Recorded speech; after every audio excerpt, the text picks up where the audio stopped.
Success Mantra. We shape future. Hello my dear students, I hope you all are doing well. And now I believe you all should gear up your preparation, क्योंकि एक वो notification जिसका हम सबको इंतज़ार था, that notification is out now. So जब से हमारे पास क्लैट 25 के लिए डेट आ गई थी कि 1 दिसंबर 2024 को हमारा क्लैट 25 एग्जामिनेशन कंडक्ट होने वाला है, तब से हम सब लोग क्यूरियस थे कि अब एलेट एग्जामिनेशन की नोटिफिकेशन कब आएगी और ये एग्ज़ाम कब कंडक्ट होगा. तो नॉर्मली अब तक हमेशा ऐसे ही हुआ है कि क्लैट और एलेट एग्ज़ाम के बीच में 1 वीक का डिफरेंस रहता है. Always it is always happening in December. तो ये हम लोगों को पता था कि ऐसा ही कुछ होने वाला है, बट एक स्लाइट चेंज के साथ ये नोटिफिकेशन इस बार हमारे सामने आई है. तो finally the wait is over. Finally the notification from NLU Delhi, national law university Delhi को फोकस करने वाले जो स्टूडेंट्स हैं, जो एलेट एग्जामिनेशन को एस्पायर करते हैं और जो स्टूडेंट्स बाकी सभी NLUs के साथ साथ, मतलब क्लैट को फोकस करने के साथ साथ NLU दिल्ली को भी टारगेट करते हैं और एलेट के एग्ज़ाम के लिए प्रिपेयर करते हैं, उनके लिए ये नोटिफिकेशन बहुत इम्पॉर्टेंट है. दैट नोटिफिकेशन इज सेइंग कि एलेट की डेट क्या रहेगी, आपका एलेट एग्जामिनेशन कौन सी डेट को कंडक्ट होगा और क्या टाइमिंग रहेगा आपके एग्ज़ाम का. ये 2 चीज़ें हमारे पास हैं यहाँ पर जो बहुत इंपॉर्टेंट है. इसी के साथ साथ हमें ये भी पता चल चुका है कि इस एग्जामिनेशन के लिए आप लोगों का जो रजिस्ट्रेशन प्रोसेस होगा वो प्रोसेस कब से स्टार्ट होगा. तो इसका मतलब ये नोटिफिकेशन सिर्फ हमारे पास एक इम्पॉर्टेंट इन्फॉर्मेशन के लिए नहीं आया है.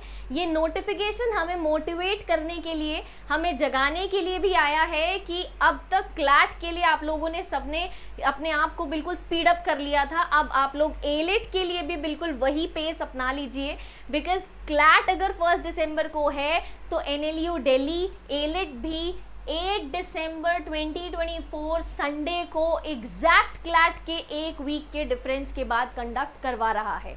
ठीक है, एक जो स्लाइड चेंज यहाँ पर आया है वो चेंज ये आया है कि इस बार आपका जो एग्ज़ाम टाइमिंग रहेगा वो रहेगा 2 PM to 4 PM. ठीक है, ये एग्ज़ाम भी आपका 120 मिनट्स के लिए ही होता है, राइट, क्लैट की तरह.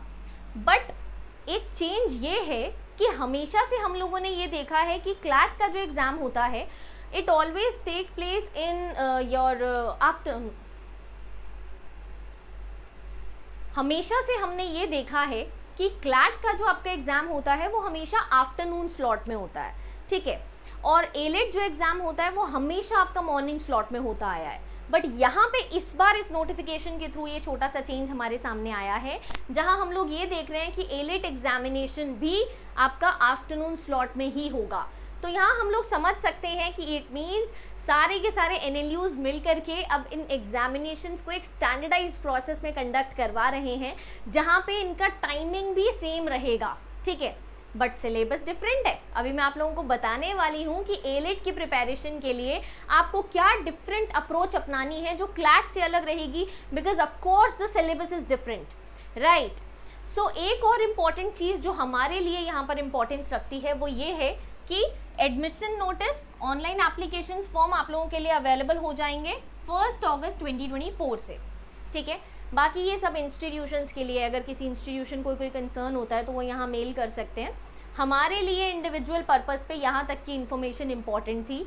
तो now this notification is not only here to give us these informations, but ये नोटिफिकेशन यहाँ इसलिए भी है कि ये हमें मोटिवेट कर सके, ये हमें जगा सके, हमें बता सके कि क्लैट की प्रिपरेशन तो आप लोग कर रहे हैं, आपको साथ साथ एलेट की भी प्रिपरेशन स्टार्ट कर देनी है. ठीक है, सो अब आप लोगों को अपना पेस उसी हिसाब से मेंटेन करके रखना है ताकि हम लोग दोनों ही एग्जामिनेशंस को टारगेट कर सकें, और सिर्फ टारगेट नहीं, हम क्रैक कर सकें, राइट.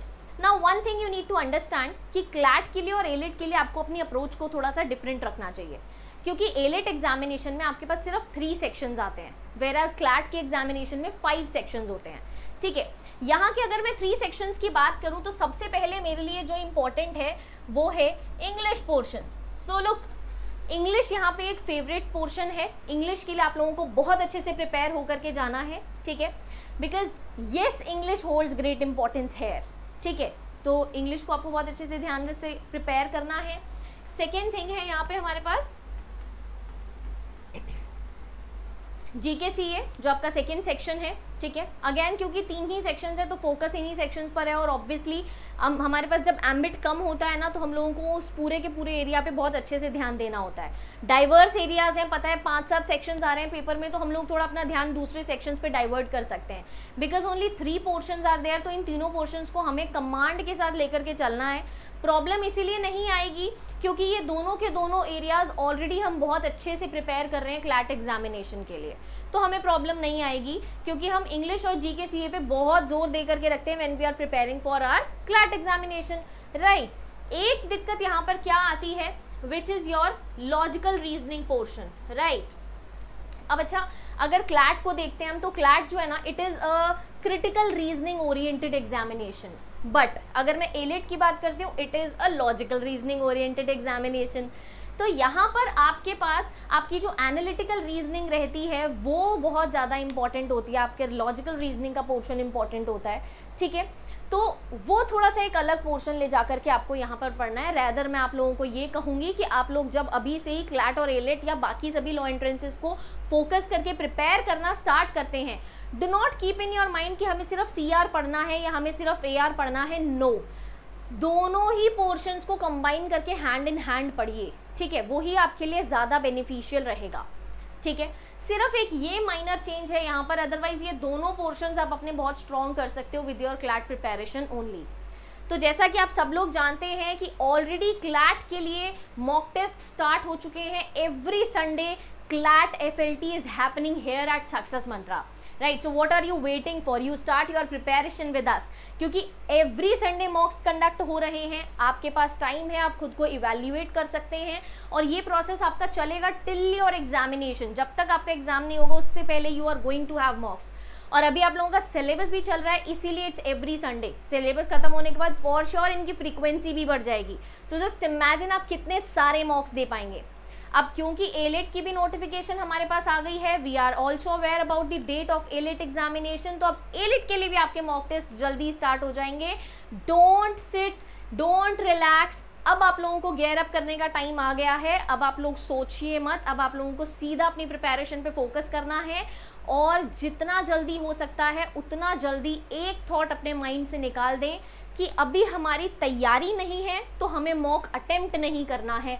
नो, आप लोग मॉक अटेम्प्ट करना स्टार्ट कीजिए। एटलीस्ट ये तो देखिए कि जितना टाइम स्लॉट आपके पास है उतने टाइम में क्या आप पूरा पेपर गो थ्रू कर पा रहे हो, आप रीडिंग कर पा रहे हो, आप पूरा पेपर फिनिश कर पा रहे हो। अगर ऐसा भी नहीं कर पा रहे हो तो एटलीस्ट आपको टाइम मैनेजमेंट पे वर्क करना पड़ेगा। सो डोंट वेट कि हम सिलेबस फिनिश करेंगे फिर मॉक स्टार्ट करेंगे, ये बिल्कुल गलत डिसीजन रहेगा, right. So as here at Success Mantra we have already started this process कि क्लैट के स्टूडेंट्स के लिए full length test FLTs conduct हो रहे हैं एवरी संडे। तो इसी तरीके का प्रोसेस अपनाना चाहिए, यही अप्रोच आप लोगों की होनी चाहिए। और अब जैसे क्लैट के लिए FLTs हो रहे हैं उसी तरीके से एलिट के लिए भी mocks we are going to start here at Success Mantra very soon, right. So I hope आप लोगों को यहाँ तक की चीज़ें क्लियर होंगी। अगर इससे रिलेटेड आपका कोई भी डाउट होता है just let me know in the comment section, and then we'll meet again very soon. Take care students, keep studying and stay tuned to us.